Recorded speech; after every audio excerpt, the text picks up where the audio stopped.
चावल चोर बहनें।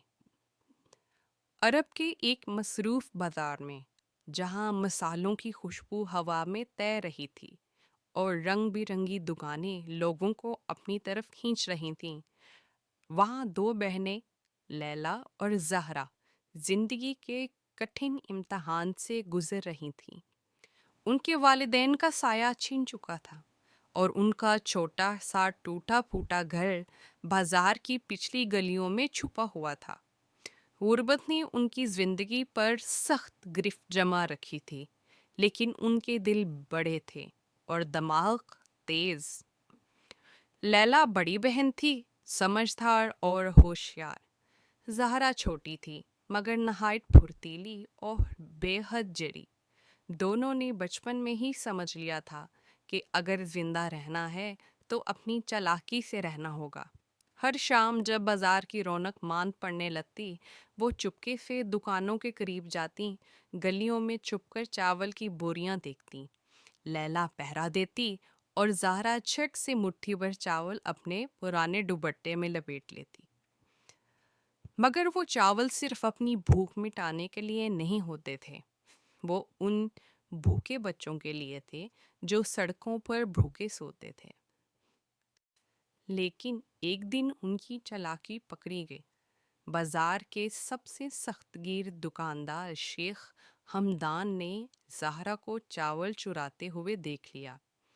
उसकी गिरजदार आवाज़ पूरे बाजार में गूंज उठी, चोर, पकड़ो इन लड़कियों को। लैला ने ज़हरा का हाथ पकड़ा और दोनों बिजली की रफ्तार से गलियों में दौड़ गईं, मगर बाजार के आदमी उनके पीछे लग गए। बहनें एक तंग गली में छुप गईं, लेकिन उनके दिल ज़ोर ज़ोर से धड़क रहे थे। 2 दिन बाद जब बाजार के दुकानदार ज़्यादा चौकन्ने हो गए, बहनों ने एक नया मंसूबा बनाया, बादशाह के महल में दाखिल होने का। महल के बाग में हर हफ्ते शाही दावत के लिए बड़ी तैयारियां होती थीं, जहां इनाज के ढेर लगे होते थे। लैला ने फैसला किया कि अगर वो महल में घुस जाएं, तो ना सिर्फ अपने लिए बल्कि पूरे इलाके के भूखे बच्चों के लिए खाने का बंदोबस्त हो सकता है। एक रात बहनें दीवार फिलांकर महल के बाग में दाखिल हो गईं। चांदनी में महल चमक रहा था और मुहाफिज अपनी जगह पर खड़े थे। ज़हरा की आंखें चमक उठीं। उनके सामने सोने की बनी हुई एक बड़ी चावल की देग रखी थी, जो अगले दिन की शाही दावत के लिए तैयार की जा रही थी। वो देग छूने ही वाली थी कि अचानक एक नरम आवाज़ ने उन्हें रोक दिया। तुम कौन हो?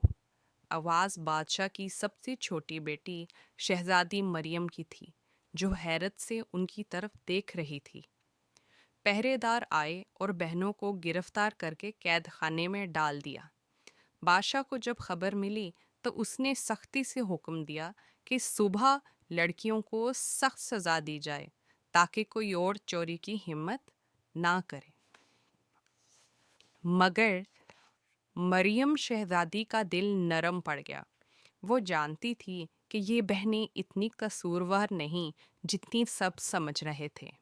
उसने अपनी चालाक बिल्ली नीमा की मदद ली, जो महल के हर कोने से वाकिफ थी। रात के अंधेरे में मरियम ने नीमा को कैद खाने में भेजा, जिसने एक चाबी बहनों तक पहुंचा दी।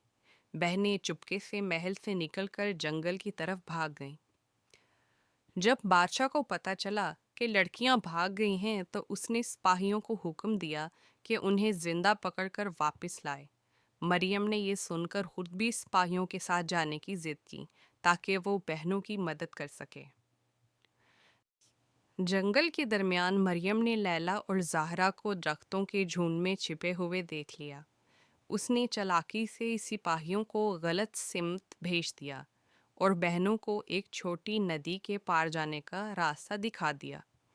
भागो अभी, मरियम ने सरगोशी में कहा।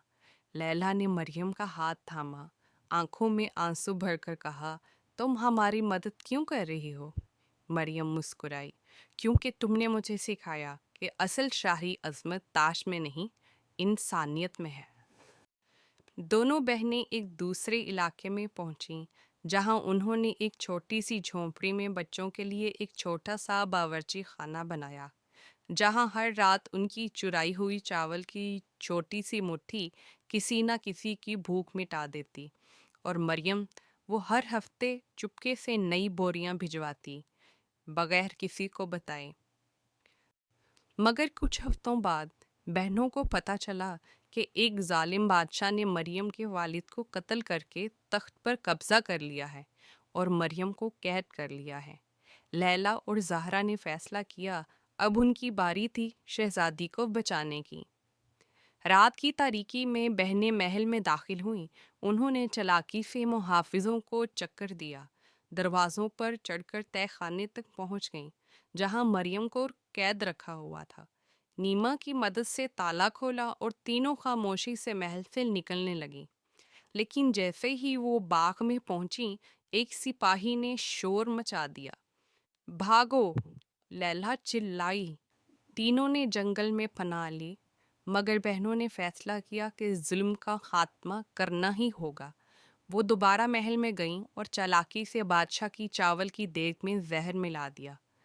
اگلے دن جب بادشاہ اور اس کے سپاہیوں نے چاول کھائے تو سب کے سب وہیں ڈھیر ہو گئے اور باغی عوام نے تخت واپس لے لیا۔ جب بہنیں اور شہزادی اپنی پناہ گاہ میں پہنچیں تو مریم نے دیکھا کہ دونوں بہنوں کے دوپٹے کچھ بھرے ہوئے تھے۔ یہ کیا ہے؟ مریم نے مسکرا کر پوچھا۔ لیلا نے دوپٹہ چھاڑا اور زہرا نے بھی اپنا دوپٹہ کھول دیا۔ چاول کے دانے زمین پر فوراً گرنے لگے۔